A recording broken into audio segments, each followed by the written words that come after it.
Sir नमस्कार। नमस्कार sir. क्या शुभ नाम है आपका? मेरा नाम अशोक खातरकर। सर कहाँ से आए हैं आप? मैं ग्राम शशुंद्रा, तहसील आमला, जिला बैतूल, मध्य प्रदेश का निवासी। संत रामपाल जी महाराज से नाम दीक्षा लेने से पहले आप क्या भक्ति साधना करते थे? सर मैं गुरुदेव जी से जुड़ने से पहले गायत्री परिवार में था और भी अनेक प्रकार की जैसे ओम शांति में 7 दिवसीय कोर्स किया। उसके पश्चात मैं हजूर महाराज जी से भी जुड़ा, क्योंकि आत्मा को तड़प थी कि मुझे मालिक के जो सृष्टि की रचना है उसके बारे में ज्ञान हो, इसलिए मैं सभी दूर गया, लेकिन मुझे कोई फ़ायदा नहीं हुआ था। सर जैसा कि आपने बताया कि आपने बहुत सारी साधनाएं की, आप सभी जगह गए, लेकिन जिस चीज़ की आपको तलाश थी वो आपको मिल नहीं रही थी। तो सर आपकी जो तलाश थी भगवान प्राप्ति की, वो कैसे समाप्त हुई सर? सर बहुत अच्छा प्रश्न है आपका।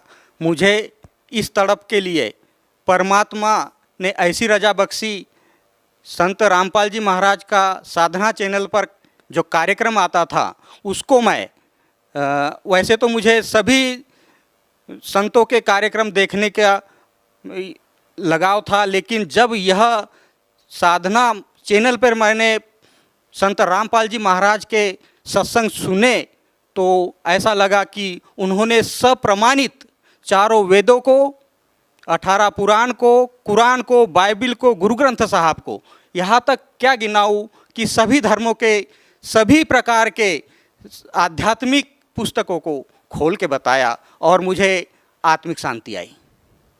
सर जैसा कि आपने बताया कि पहले आप सभी साधनाएं करते थे लेकिन आपको भगवान की प्राप्ति नहीं हुई। संत रामपाल जी महाराज के शरण में जाने के बाद आपको आत्मिक शांति मिली। तो सर हम आपसे ये पूछना चाहते हैं कि और क्या लाभ मिले आपको संत रामपाल जी महाराज के शरण में जाने के बाद? संत रामपाल जी महाराज के चरणों में जाने के पहले मैं बहुत कष्टों में था। यहाँ तक कि शारीरिक कष्ट मुझे इस प्रकार थे कि सफ़ेद दाग इस शरीर पर जहाँ तहाँ होते थे, और मैं वैसे भी पेशे से आरएमपी प्रैक्टिशनर हूँ और शासकीय सेवा में अध्यापक होने के बावजूद भी मैं इस प्रकार के मेडिसिन से मुझे कोई फ़ायदा नहीं हुआ, बल्कि रामपाल जी महाराज के चरणों में मैं 13 तारीख को 2013 को जून में पहुंचा था, जिसके कारण मुझे इस प्रकार के शारीरिक कष्ट बिल्कुल ख़त्म हो गए और आज मैं जो आपके सामने उपस्थित हूँ पूर्णतः स्वस्थ हूँ। और पारिवारिक कलह इतना था कि हमारे यहाँ आर्थिक संकट होने के कारण हम इतने दुखी थे, न जाने 2 टुक की रोटी भी मुझे उपलब्ध न हो पाती थी, लेकिन मालिक की दया से आज मैं पूर्ण रूप से आर्थिक रूप से भी दाल रोटी चल रही है, और साथ में परिवार में सभी माताजी, पिताजी, भगतमती और यहाँ तक कि बच्चे भी इस ज्ञान से परिपूर्ण हो गए हैं। और यहाँ तक मान के चलो कि उनकी दाल रोटी के हिसाब से बड़ी बच्ची मेरी बी फार्मा कर रही है, और साथ में उनसे छोटा बालक जो है वह भी एलएन कोचिंग में इंदौर में अभी इसी साल गया है। इस प्रकार मैं कह सकता हूँ कि परिवार का इस प्रकार का आर्थिक और सामाजिक भी तौर से मैं बहुत पिछड़ा था। तो आज लोग बाग मेरे विचारों को सुनते हैं और मैं सभी को परमात्मा के बारे में बताता हूँ और मालिक की रजा बनी है। इस प्रकार मैं कह सकता हूँ कि मैं पूर्ण रूप से परमात्मा के शरण में हूँ और बंदी छोड़ मुझे जगत गुरु रामपाल जी महाराज इसी प्रकार बनाए रखे। सर संत रामपाल जी महाराज के शरण में जाने से पहले क्या आप कोई नशा करते थे? जी हाँ, मैं ज़्यादा तो नहीं पर फिर भी बीड़ी वगैरह पी लेता था। वो भी हमारे अब दोस्त ही कहा जाए उन लोगों को जो बीड़ी पिलाते थे। अब वो साथ में अब कभी कभी सिगरेट पीते थे, वो देते थे तो ऐसा लगता था बहुत अच्छी चीज़ है, लेकिन ये जो बीड़ी वगैरह है वो तो मालिक के चरणों में जाने में तत्काल ही छूट गए। और अब तो यहाँ मान के चलो कि बीड़ी पीने वालों को तो हम माचिस तक नहीं देते हैं।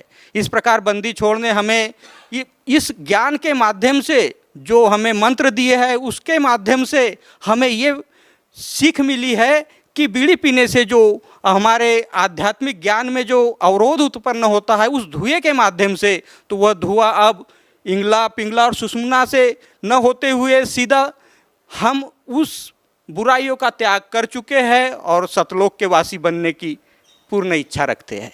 सर जैसा कि आपने बताया कि पहले आप देवी देवताओं की पूजा करते थे, सभी प्रकार की पूजाएं आप करते थे, तब आपको कोई लाभ नहीं मिला, उल्टा आप परेशान रहते थे। लेकिन जब आपने संत रामपाल जी महाराज से नाम दीक्षा ली और उनके द्वारा दी गई भक्ति आपने की तो आपको सभी प्रकार के लाभ मिलने लगे। तो सर इसका क्या कारण है कि पहले जो साधनाएं आप कर रहे थे तब आपको लाभ नहीं मिल रहे थे, तो अब आप जब संत रामपाल जी महाराज से जुड़े हुए हैं तो आपको लाभ मिल रहे हैं, तो सर इसका क्या कारण है? सर पहले हम जो भक्ति करते भी थे तो वो शास्त्र के अनुकूल नहीं थी, शास्त्र विरुद्ध साधना से हमें कोई लाभ नहीं होते थे। सर जैसे कि पहले आप सभी प्रकार की भक्ति करते थे तब आपको लाभ नहीं मिला और संत रामपाल जी महाराज के शरण में जाने के बाद आपको लाभ मिला, तो सर जो लोग आज भी देवी देवताओं की पूजा करते हैं, मंदिरों में भी जाते हैं, सभी प्रकार की पूजा वो करते हैं, फिर भी उनको कोई लाभ नहीं हो रहा, वो ऐसे ही कष्टों से घिरे हुए हैं, तो सर क्या वो लोग जब संत रामपाल जी महाराज से नाम दीक्षा लेंगे तो क्या उनको भी आपकी तरह लाभ होंगे? जी हाँ, जिस प्रकार हम भक्तों को मालिक रजा बख्श रहे हैं उसी प्रकार नए नामदानी भक्त भी अगर अपनी किसी भी कष्ट से पीड़ित हो वो आकर के अगर परमात्मा का नाम लेंगे तो उन्हें भी अवश्य लाभ होगा। सर आप भगत समाज को क्या संदेश देना चाहते हैं? मैं भगत समाज को, सभी लोगों को, विशेषकर हमारे क्षेत्र में जो बुद्धम शरणं गच्छामि वाले बुद्ध धर्म को मानने वाले हैं उनको मैं निवेदन करूंगा, कर जोड़ के विनती करूंगा कि आप लोग ज्ञान को समझो। जिस प्रकार मोक्ष प्राप्ति चाहते हो तो ये इसी परमात्मा के शरण में अर्थात हमारे रामपाल जी महाराज के चरणों में आकर ही आपका कल्याण होगा। और सभी मानव धर्मी प्राणियों को मैं करबद्ध निवेदन करता हूँ कि वे आए, सत्संग सुने और सत्संग सुनने के पश्चात जो भी जिस भी दुख से पीड़ित हो अगर आप आओगे तो आपका दुख निवारण जरूर होगा। सर जो लोग संत रामपाल जी महाराज से जुड़ना चाहते हैं वो उनसे नाम दीक्षा कैसे ले सकते हैं? संत रामपाल जी महाराज से जुड़ने के लिए और नाम दीक्षा प्राप्त करने के लिए अब मालिक तो बरवाला में उपस्थित नहीं है, वो तो इसलिए हम भक्तों के माध्यम से गुरुजी के आदेशानुसार आप जो सत्संग देखते हैं तो साधना चैनल पर, ईश्वर टीवी पर और वृंदा टीवी पर नीचे जो पट्टियाँ चलती है उन पट्टियों में जो नंबर दिए हैं और साथ में कांटेक्ट करके वहाँ पर नामदान केंद्र अपने नज़दीकी जा कर के अपना नामदान ले सकते हैं। सर बहुत बहुत धन्यवाद आपका। धन्यवाद सर।